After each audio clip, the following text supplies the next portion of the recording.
Enwere some proverb inu Igbo m ga-adọrọpụrụ gị ebe a.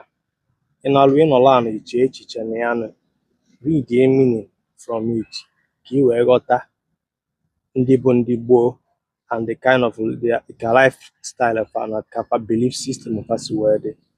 O nwere ife m chọrọ ịkọwara gị ebe a. Ndị gboo sịrị that na anwansi abụrụ ọgwụ.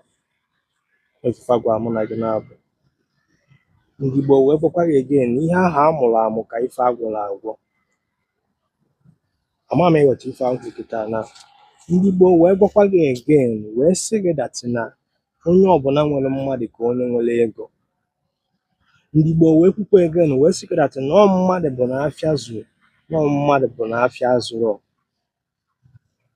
Mma nkọwalụ gị inu a niile because na anyị Igbo anyị a sị na onye atụọrọ inu kọwara ya ịma na ego eji nụ nri ya nala n'iyi.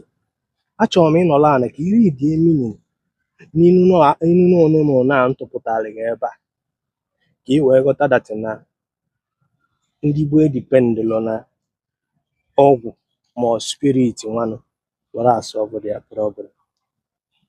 Onye Igbo ka ị bụ. Ife ịchọ reason ya ka onye Igbo ịchọkwa no problem. If your spiritual system of this stage ya nọ n'ala Igbo abụrụ etu ndị Gboo si wee bi ndụ. Ebe gị nwa bụ onye Igbo believes no spirit will now help you to achieve something. We make a lot of our youth today for way lazy. Some of them are they make use of their brain. That gift to our nature nyelege. They cannot use it. Mmadụ nọ somewhere na-agwa gị na ị ga-ejegoro na mmiri before ife wee dịrị gị na mma. Na ị ga-ejegoro n'ụzọ gbara ịtọkwa aja before ife dịrị gị na mma. Ọ bụ etu a ka ndị Gboo si wee bi ndụ.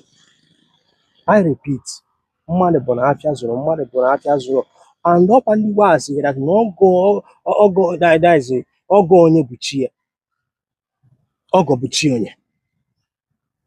Ife niile anụnwafa na-agbatụrụ gị ọkpa. The importance of human being.